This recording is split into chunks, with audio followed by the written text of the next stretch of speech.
নমস্কার বন্ধুরা, বেঁচে যাওয়া রুটি দিয়ে তৈরি একদমই সহজ ও ঝটপট বানিয়ে ফেলা যায় এরকম একটি দারুণ স্বাদের রেসিপি আজ আমি আপনাদের সাথে শেয়ার করব। তাহলে আসুন দেখে নেওয়া যাক আমি এই রেসিপি কিভাবে বানিয়ে থাকি।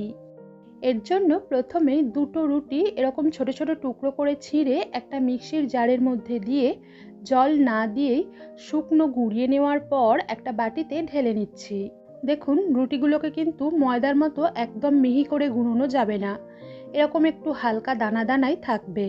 এর মধ্যে দিয়ে দিচ্ছি 2 টেবিল চামচ সুজি, একটা গ্রেট করে রাখা কাঁচা আলু, একটা এইভাবে কুচিয়ে রাখা পেঁয়াজ, দুটো কাঁচা লঙ্কা কুচি, 1 চা চামচ থেঁতো করে রাখা আদা ও রসুন, 1/4 চা চামচ লঙ্কা গুঁড়ো, 1/4 চা চামচ গোলমরিচ গুঁড়ো, পরিমাণ মতো নুন, 2 চামচ টমেটো কেচাপ এবং একটা ডিম। সব উপকরণ মিশিয়ে নিয়ে এটাকে ঢাকনা দিয়ে একটা সাইডে রেস্ট হওয়ার জন্য রেখে দেব 10 মিনিট। এতে সুজিটা ফুলে গিয়ে একটু নরম হয়ে আসবে এবং মিশ্রণটাও ভালোভাবে সেট হয়ে যাবে। 10 মিনিট পর ঢাকনাটা খুলে এর মধ্যে দিয়ে দিচ্ছি 2 চামচ গ্রেট করে রাখা চিজ। আপনারা চিজ স্লাইসও ছোট ছোট টুকরো করে কেটে নিয়ে এর মধ্যে দিতে পারেন। আর চিজ দেওয়াটা এই রেসিপিতে পুরোই অপশনাল, যদি আপনাদের কাছে থাকে তাহলে দিতে পারেন, যদি না থাকে তাহলে চিজ ছাড়াও সেম প্রসেস ফলো করে এই রেসিপি বানাতে পারেন।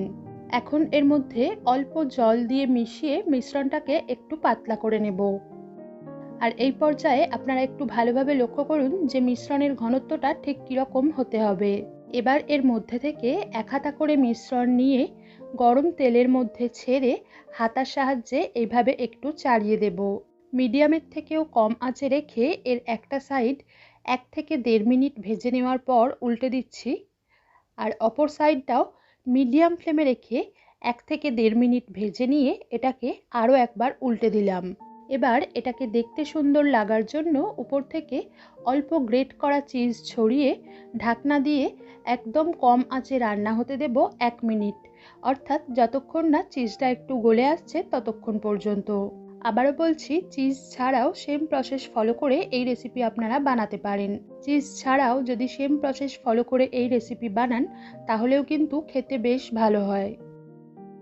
1 মিনিট পর ঢাকনাটা খুলে নিলাম আর আপনারা দেখতেই পাচ্ছেন যে চিজটা একটু গলে এসেছে। এবার ফ্লেম অফ করে এটাকে একটা পাত্রে তুলে নিলেই তৈরি হয়ে যাবে আমাদের আজকের রেসিপি। এগুলোকে আপনারা টমেটো কেচাপ কিংবা গ্রিন চাটনির সাথেও সার্ভ করতে পারেন। আজ এ পর্যন্তই। সবার সুস্বাস্থ্য কামনা করে শেষ করছি আজকের পর্ব। ধন্যবাদ।